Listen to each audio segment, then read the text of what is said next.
বেগুড়ায় মেয়েকে বিবাহ দিতে রাজি না হয় বাবাকে পিটিয়ে হত্যা করেছেন। পুরাতে আপনারা মহিলার স্ত্রীকে, স্বামীকে বেঁধে স্ত্রীকে ধর্ষণ করেছেন। এত 9 তারিখ একটা মানুষ বাংলাদেশে খুন হলো। গতকালকে আমরা জানতে পারলাম, আমরা প্রশাসনের কাছে বর্তমানে উত্তরাঞ্চল সরকারকে জানতে চাই এত কেন তৈরি হলো কথা ঠিক আছে।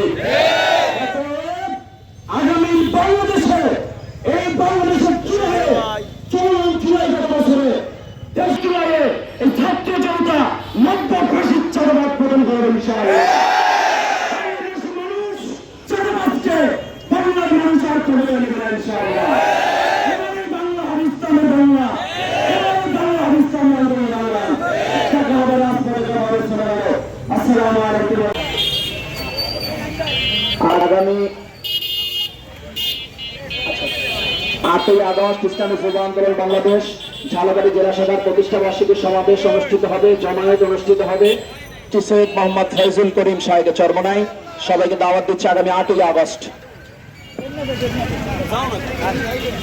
বাংলাদেশ কর্তৃক আয়োজিত আজকের এই বিক্ষোভ পরবর্তী সমাবেশে উপস্থিত আছেন ইসলামী আন্দোলন বাংলাদেশ ঝালকাঠি জেলা শাখার দায়িত্বশীল বৃন্দ, ইসলামী যুব আন্দোলন বাংলাদেশ, ছাত্র আন্দোলন বাংলাদেশ, শ্রমিক আন্দোলন বাংলাদেশের সংগ্রামী দায়িত্বশীল বৃন্দ, উপস্থিত আছেন আপামর জনগণ। আজকে আমরা বাংলাদেশটাকে একটা মগের মূল্য হিসাবে পরিচিত করতে সক্ষম হয়েছি। আমরা বাংলাদেশের ভিতরে দেখতে পাচ্ছি 2 দিন আগে খুন হয়, অথচ মিডিয়াতে আসে 48 ঘন্টা পরে। এটা কিসের আলামত? যারা আজকে প্রকাশ্যে দিবালোকে ভাবে প্রকাশ্যে খুন করে, আমার আশ্চর্য লাগে এদের সাহসটা কত বড়। আজকের এই দেশের প্রশাসনের সামনে আমার ভাইকে খুন করলো, তাদের সাহস দেখে আমাদের অবাক লাগে। আমি গত জুলাইয়ে বক্তব্য করেছিলাম যে একজন ব্যক্তি ঝালকাঠি থেকে লঞ্চে উঠেছে, আর একজন ব্যক্তি পাশে আছেন, তার গায়ে পা লাগে, তিনি দুঃখিত বলেন, সরি বলেন, এরকম বারবার দুঃখিত বলেন। উনি চাঁদপুর ঘাটে যখন আসলো, চাঁদপুর ঘাটে নামবেন, ওই সময় এই যে শতবার আঘাত লাগার পরে সরি বললো, 100 বার সরির পর উনি যখন চাঁদপুরে নেমে গেলেন, হঠাৎ করে জোরে একটা আঘাত দিয়ে বললেন সরি। ভাই আপনি সরি বললেন কেন? বলে আপনি যে 100 বার বলেছেন, আমার তো সুযোগ নেই, আমি তো নেমে যাব, আপনাকে জোরে মেরে তারপর আমি একবার সরি বলে নেমে গেলাম। মনে রাখবেন, গত জুলাইয়ের যেই পরিণতি ফ্যাসিস্টদের হয়েছিল, আপনারা আমরা সহ্য করতেছি, খুন দেখতেছি, ধর্ষণ দেখতেছি, চাঁদাবাজি দেখতেছি, সব সহ্য করেছি, কিন্তু যদি আমরা সরি বলা শুরু করি, আবার ফ্যাসিস্টদের মতো কিন্তু আপনাদের পরিণত হবে। বাংলার জনগণ আপনাদেরকে কিন্তু ছাড় দেবে না। বাংলার জনগণকে যদি আপনি চিনতে ভুল করেন, আপনারা চিনতে ভুল করেন, তাহলে কিন্তু আপনাদের পরিণতি এর থেকে আরো বেশি খারাপ হবে। আজকে মিডিয়ার ব্যক্তিত্ব যারা আছেন, করজোরে অনুরোধ, আপনারা সত্য জিনিসটা সামনে নিয়ে আসেন, জনগণের পক্ষে কাজ করেন, নচেত আপনার কিন্তু জবাবদিহিতা আল্লাহর দরবারে আছে। এই বলে আমি আমার সংক্ষিপ্ত বক্তব্য এখানে শেষ করছি। আমার তৌফিক ইল্লা বিল্লাহ। বহিষ্কার করেছেন, কিসের দ্বারা বহিষ্কার করেছেন? গতকালকে আমি অগ্রিম বলেছিলাম, এই বাংলাদেশের নতুন নাটক 24-এর পরে যখনই দলের পক্ষ থেকে কোথাও ধর্ষণ হয়, কয়েকদিন পরে নায়কের পক্ষ থেকে, দলের নায়কের পক্ষ থেকে একটা জুরিতে করে, একটা সাজিতে করে কিছু 7 পাতা তরুণতা প্যাকেটিং করে বাড়িতে নিয়ে সান্ত্বনা দেওয়া হয়। আবার তাদেরকে বহিষ্কারের জন্য ফেসবুকে নাটক করা হয়। এই সমস্ত কোনো নাটক দেখতে চাই না। আমরা সবার ইতিহাস জানি। আমরা নতুন পলাতকের কথা বলি, কেউ তো অনেক আগেই পলাতক। নতুন পলাতকের জন্য কথা বলা আছে। বাংলাদেশে একমাত্র ইসলামী আন্দোলন পালায় না, একমাত্র কোরআনের শহীদটা পালায় না।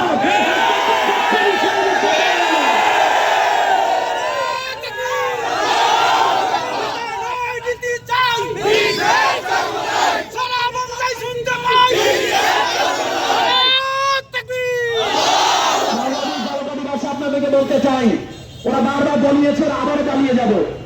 ইসলামী আন্দোলন বাংলাদেশের আমির জনগণকে ফালায় রেখে পালায় নাই। যখন দেশের অবস্থা খারাপ হয়, তাদের ছেলে মেয়ে বাংলাদেশে পড়ালেখা করে না, তাদের স্ত্রী ফ্যামিলি কেউ দেশে থাকে না, তাদের বাহিরে বাড়ি আছে, সেখানে তারা সিটিজেন হয়ে থাকে। বাংলাদেশের রাজনীতি করার জন্য আসে না, বাংলাদেশের মাথার উপর ভর করে তারা ব্যবসা করার জন্য আসে। ওরা জনগণের বন্ধু নয়, বিগত 54 বছর কোনো বন্ধু পাই নাই, বরং সন্ত্রাস পেয়েছি, জনগণ উপর স্টিম রোলার চালিয়েছে, ক্ষমতায় দেখতে চাই। চাই না। আবারও যদি পুরাতন চরকে কায়া পরিবর্তন করে, স্যাম্পল পরিবর্তন করে 5 বার চ্যাম্পিয়ন হওয়া এই গুন্ডাদেরকে আবার যদি পোশাক পরিবর্তন করে যদি আবার ক্ষমতায় বসানো হয়, 16 বছর নয়, হয়তো আরো 20 বছর জুলুম অত্যাচার আমাদের উপরে চলবে।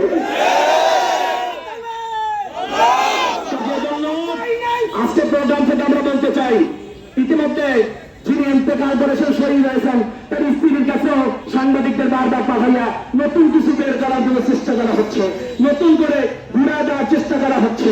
আপনি আজকের প্যানেলে থাকবেন, ঘোড়ায় যে স্বামীকে বেতন স্ত্রীকে ধর্ষণ করা হয়েছে সেটা কিভাবে থাকবেন? আপনারা যদি আপনাদের লোক নাই হয়, তাহলে এত বহিষ্কারের জন্য কি আপনাদেরকে কারা টেন্ডার দিল? যে অপরাধ করে তাদেরকে বহিষ্কার করেন, যেহেতু বহিষ্কার করেছেন সে আপনার দলের লোক, অবশ্যই তাদের দৃষ্টান্তমূলক শাস্তি বাংলাদেশ আমরা দেখতে চাই। ইনশাআল্লাহ আমরা বহু নির্যাতিত হয়েছি, বহু অত্যাচারিত হয়েছি, আর আমরা নির্যাতিত হতে চাই না। আমরা আগামী দিনে পিয়ার পদ্ধতির মাধ্যমে কোন ফেসিবাস তৈরি করবো না, বরং সর্বদিন একটা সংসদ আমরা কায়েম করতে চাই, এবং আমাদের টার্গেট হলো আগামীতে ইসলামকে ক্ষমতা নিতে হবে, ঠিক করে বলে। এই জন্য আজকে আসছে সবাইকে ধন্যবাদ জানাই। দেশের জন্য, ইসলামের জন্য, মানবতার জন্য যখন আহ্বান করা হবে সবকিছুকে বাদ দিয়ে ময়দানে চলে আসবে ইনশাআল্লাহ। আল্লাহ তাআলা আমাদের কোরবানিকে কবুল করো, সকল জালিমদেরকে আল্লাহ তাআলা নিপাত করে দেন, সকল সত্যবাদীর জয় আল্লাহ তাআলা সামনে উপস্থাপন করে দেন। আল্লাহ আমাদের সবাইকে কবুল করুন। আসসালামু আলাইকুম ওয়া রাহমাতুল্লাহ। সৌরলী সাথী বন্ধুগণ, যে বক্তব্য রাখছেন ইসলামী আন্দোলন বাংলাদেশ ঝালকাঠি জেলা শাখার সংগ্রামী সভাপতি জননেতা হাফেজ আলমগীর হোসেন। ঝালকাঠি জেলা শাখা কর্তৃক আয়োজিত সন্ত্রাস, চাঁদাবাজ এবং খুনিদের বিচারের দাবিতে আজকে বিক্ষোভ মিছিল পরবর্তী সমাবেশে উপস্থিত আছেন ইসলামী আন্দোলন বাংলাদেশ ঝালকাঠি জেলা শাখার মহতারাম সভাপতি হাফেজ মোহাম্মদ আলমগীর হোসেন। আমরা গত জুলাই প্রায় 2000-এর মতো মানুষের জীবনের বিনিময়ে অসংখ্য মানুষ আহত, নির্যাতিতের মধ্য দিয়ে একটা নিঃশ্বাস আমরা ফেলেছিলাম, কিন্তু আমরা দেখতে পাচ্ছি দিন যত সামনের দিকে যাচ্ছে, গত 16 বছরের চেয়ে আরো ভয়াবহ পরিণতি আমাদের সামনে চলে আসতেছে।